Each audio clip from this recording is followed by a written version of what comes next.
देश के अमन। हेलो दोस्तों, मेरा नाम है रोहित और आपका स्वागत है बॉलीग्रैड स्टूडियोज की एक और नई वीडियो में। सलमान खान की अपकमिंग फिल्म टाइगर 3 का थोड़े दिनों बाद काउंटडाउन शुरू होने वाला है और 12 नवंबर को फटेगा एक बम और होगा एक बड़ा ब्लास्ट, क्योंकि टाइगर 3 और दिवाली एक साथ ही आ रहे हैं। वैसे एडवांस बुकिंग में टाइगर दौड़ रहा है। यूएई में मॉर्निंग शो रखे जा रहे हैं और आखिरी शो होगा रात के 2 बजे। मतलब टाइगर की हवा इंडिया से बाहर भी तूफान लेकर आएगी। पर फिर भी हम ये सवाल करना चाहते हैं कि टाइगर 3 100 करोड़ कमा पाएगी, और अगर टाइगर 3 और हम डंकी की बात करें तो उनमें कौन 1000 करोड़ कमाएगी। हम जानते हैं कि आप इस बात पर हंसेंगे कि डंकी तो एक ड्रामा फिल्म है और टाइगर 3 पूरी तरह से एक्शन फिल्म, फिर इन दोनों का कंपैरिजन कैसे कर सकते हैं। तो आपकी बात बिल्कुल सही है, पर नवंबर से दिसंबर तक जितनी भी फिल्में आने वाली है उनमें 4 फिल्में मोस्ट एंटरटेनिंग फिल्म है। टाइगर 3, सालार, डंकी, एनिमल।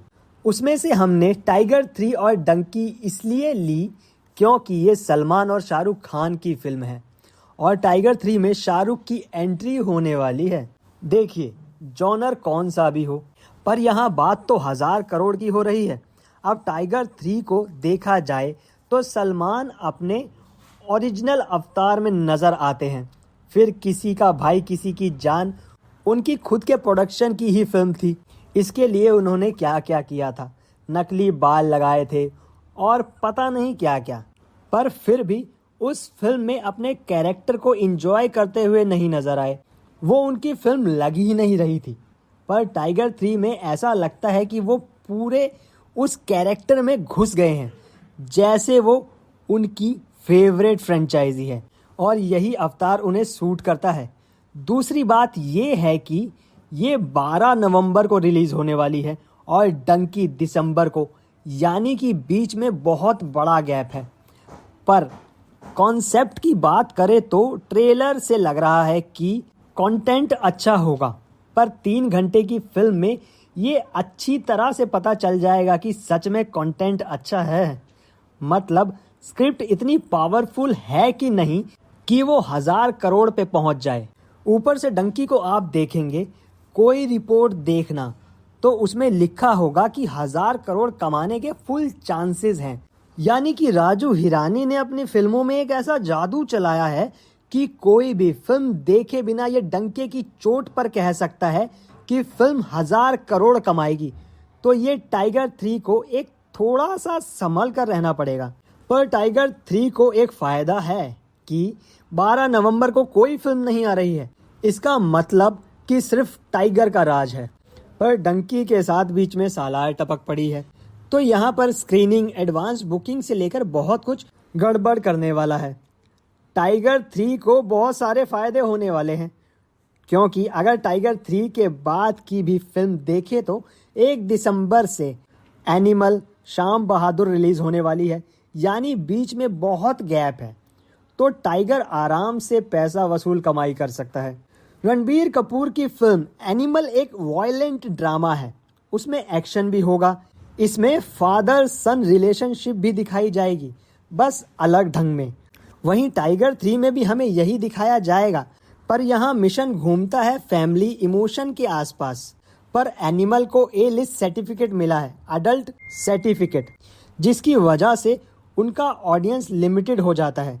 पर टाइगर 3 को लेकर ऐसा कोई मामला नहीं है। तो फिर अगर टाइगर 3 एनिमल तक पहुँच भी जाए तब भी कोई ज़्यादा नुकसान नहीं होगा, क्योंकि ऑडियंस जितनी ज़्यादा होगी फ़ायदा उतना ही ज़्यादा होगा। तो यहाँ पर एनिमल को थोड़ा सा इशू हो सकता है। और सालार वर्सेस टाइगर के बारे में बात करने की कोई ज़रूरत है ही नहीं। डंकी और सालार उनको देख लेंगे। बस कंटेंट के मामले में अगर टाइगर 3 फुल मार्क्स से पास हो गई ना, तो 1000 करोड़ क्या 2000 करोड़ भी कमाएगी और फिर डंकी भी पीछे। Tiger is a number 1 enemy, but why? किसका है इतना दम कि उनके रॉ के नंबर 1 एजेंट के नाम को मिट्टी में मिला दिया, कि उनके अपने ही देश से मांगना पड़ रहा है कैरेक्टर सर्टिफिकेट।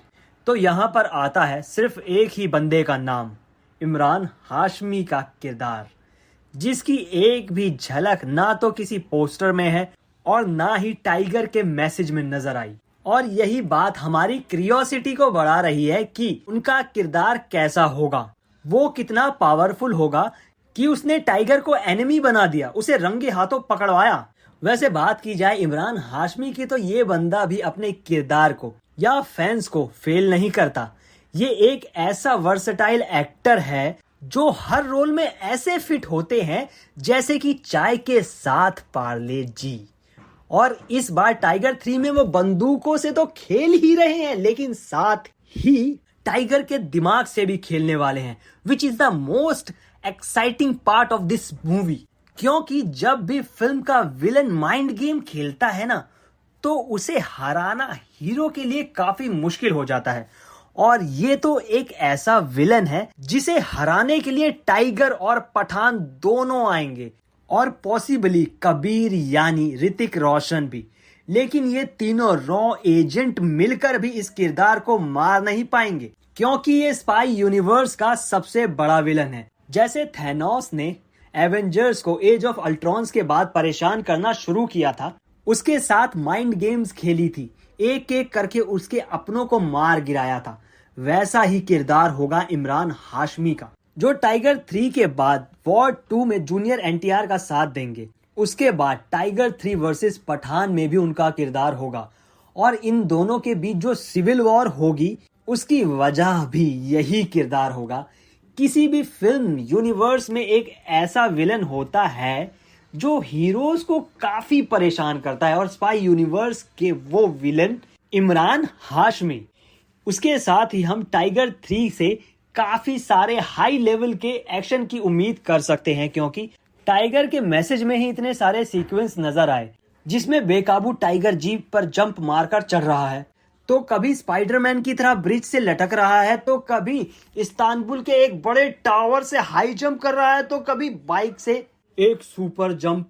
और इसे देखकर हर सलमान खान फैंस को खुशी होगी, क्योंकि सलमान भाईजान अपने फुल पोटेंशियल और पुराने अंदाज में करने जा रहे हैं कमबैक, जो सबको ये बता देगा कि असली एक्शन का मास सिनेमा कहा किसे जाता है। पहले हमें ऐसा लगता था कि फिल्म में एक्शन थोड़ा रिस्की होता है, क्योंकि टाइगर 3 को डायरेक्ट कर रहे हैं मनीष शर्मा, जिन्होंने इससे पहले कम एक्शन फिल्में और ज्यादा रोमांटिक फिल्में डायरेक्ट की है, जिसमें बैंड बाजा बारात, शुद्ध देसी रोमांस और बधाई हो जैसी फिल्में शामिल है। और इसके साथ ही उन्होंने SRK की जीरो भी डायरेक्ट की है। फिल्म भले ही जैसी भी थी, लेकिन उसका एक एक्शन अच्छा था, और शायद इसीलिए अयान मुखर्जी ने स्पाई यूनिवर्स में सबसे अहम फिल्म टाइगर की जिम्मेदारी उन्हें दी है। तो दोस्तों, आपका क्या कहना है ये कमेंट करके जरूर बताएं। तो आज के लिए बस इतना ही, हम फिर मिलेंगे एक और नई वीडियो के साथ। तब तक के लिए देखते रहिए पॉलीग्रैड स्टूडियोज को। धन्यवाद।